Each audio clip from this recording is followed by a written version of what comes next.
One big takeaway that you'll get if you watch Canadian left wing activists long enough is that they don't believe it's democracy unless they win.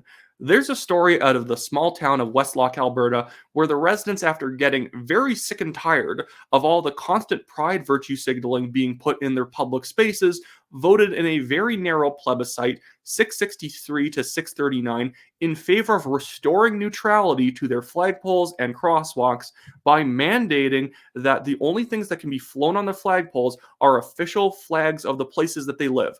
The flag of Westlock, the Alberta flag, Canada flag, or the Union Jack, and like crosswalks should just be normal white lined crosswalks. No rainbow crosswalks, no pride flags on the flagpoles.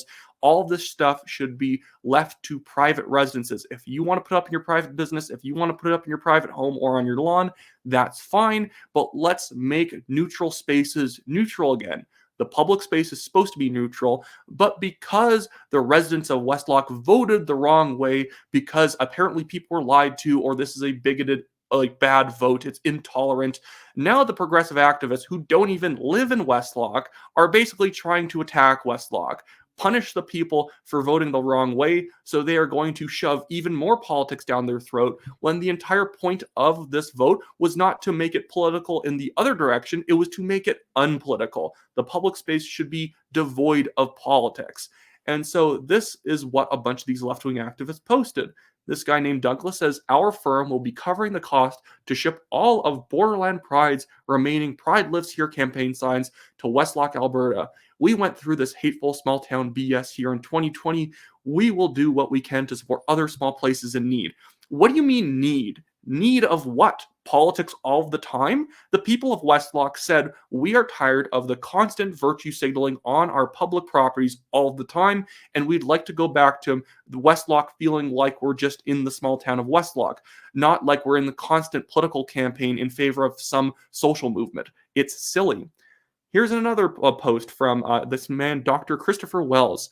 He says, thanks to an amazing donor, hundreds of these lawn signs are coming to Westlock very soon. Pride can't be canceled by a vote. You'll soon see the most rainbows ever in Westlock's history. Pride can't be canceled by a vote.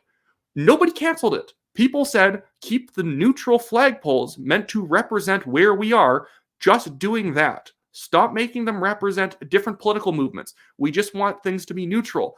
Our crosswalks should function as crosswalks, not banners for social positions. And the thing is, and they could say, well, it's just about tolerance. No, it's not. It's not about tolerance because everyone is completely tolerant in Canada. There's nobody who's attacking you to the point where you were able to get public officials to put these things up in the first place. But it's inappropriate for them to be up.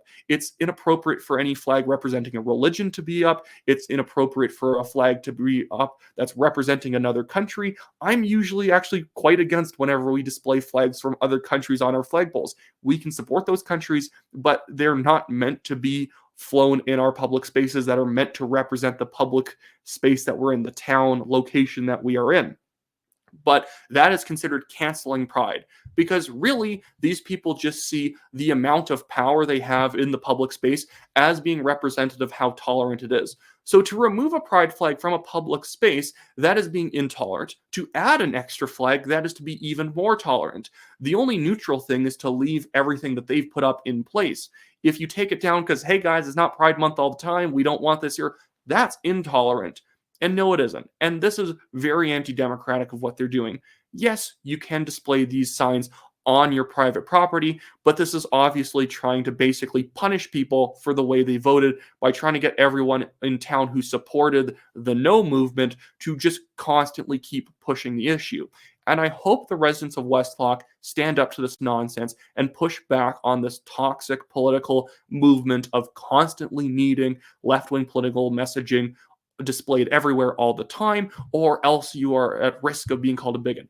There are tons of LGBTQ people online who are in favor of what the residents of Westlock did because they get sick of it too. The idea that you're somehow homophobic or transphobic or whatever because you don't want specific political flags being flown all the time is not wrong. Like, it's silly and whatever.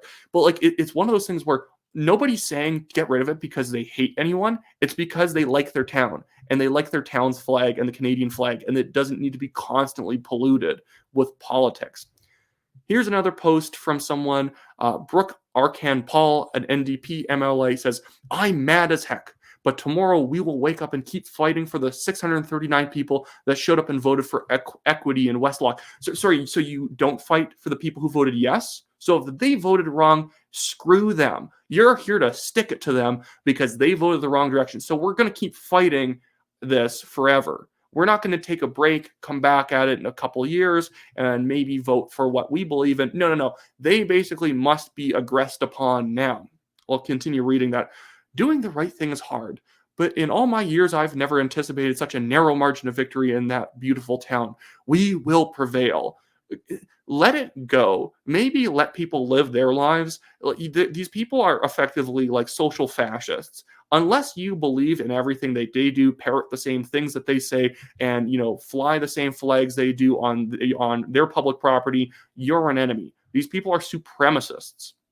Here is everyone's least favorite Alberta NDP MLA, Janice Irwin, and she says, by a vote of 663 to 639, Westlock has banned pride flags and rainbow crosswalks. No, they haven't banned them on public streets, on public flagpoles.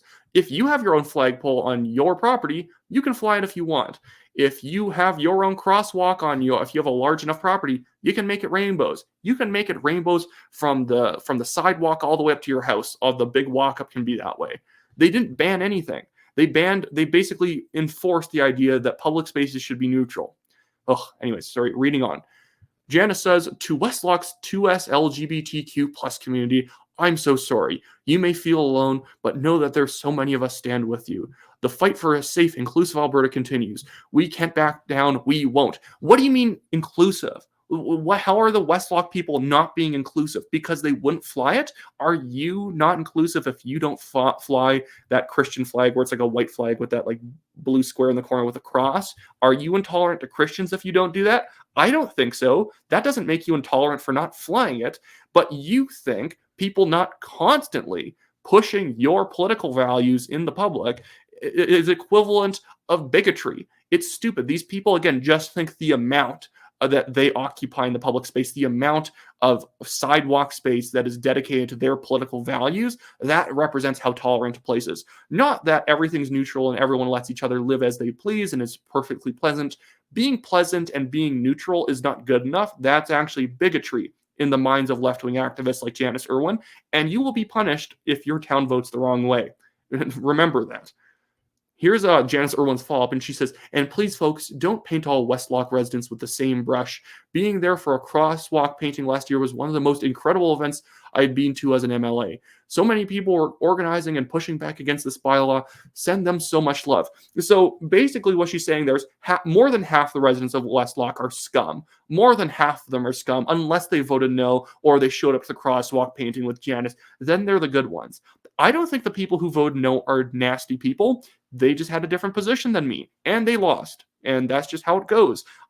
Some of them might be nasty people, but I'm not saying the no voters are horrible people. Like I'm going to go to Westlock and before I sit down at a diner wondering how they're going to vote in case they're some sort of person who doesn't align with my political beliefs and I have to set my hair on fire over it. Obviously not. But Janice Irwin thinks that if you voted yes, that means that you're terrible. And the idea, this is coming from Janice Irwin, a lady who has never been able to condemn Hamas, a genocidal organization that killed 1,400 Jews on October 7th. She's never been able to condemn them, and she's only ever engaged in a Hamas apologia. Janice Irwin is not just some political figure I disagree with. We have different takes on things. She's a nasty, horrible person. She does not care if a Jewish child is stabbed to death in their bed. She only cares if there's enough pride flags during the pro-Hamas protest. She's a horrible person. This is why conservatives need to fight back against these people. Not aggressively, not being like the left and getting up in people's faces, but in a noticeable, peaceful resistance to this nonsense. Just voting getting involved in any election that you can to vote and campaign against their supremacist agenda of needing to fully take over the public space. We are fighting for neutral public spaces. They want to take over the public spaces. That is the fight that is going on here. Anyways, That should be it for me today. I just quickly want to plug, as I always do, that I, Wyatt Claypool, am running for the Calgary Signal Hill Conservative Party nomination. If you live in this riding, buy a Conservative membership, vote for me. Check out my website in the description below, wyattclaypool.com. And then also, I have a legal fundraiser going, linked in the description below at the Give, Send, Go link for the legal fund that we're running as the National Telegraph. We have this billionaire developer suing us for a fake defamation claim. He's never been able to provide evidence that we defamed him, and our guest writer who mentioned him in an article based everything they said about him pretty much off of a Globe and Mail article that did a deep dive into all of the connections he had to a certain group, and it was completely accurate, but he thinks that we don't have the money, unlike Global News, that maybe or it wasn't Global News, Globe and Mail, that he could bully us into giving a fake apology. We don't, we don't tolerate bullying. We don't tolerate actual bullying, not the way that the left defines bullying. So we're fighting back, and we're going to win this case, even if it costs us $25,000 or more, like it already has. But if you want to help us relieve the burden of the cost, if you donate anything to that Give, Send, Go campaign, it really helps us out. Thanks for watching, guys. Like, share, and subscribe, and I'll be back with another video soon.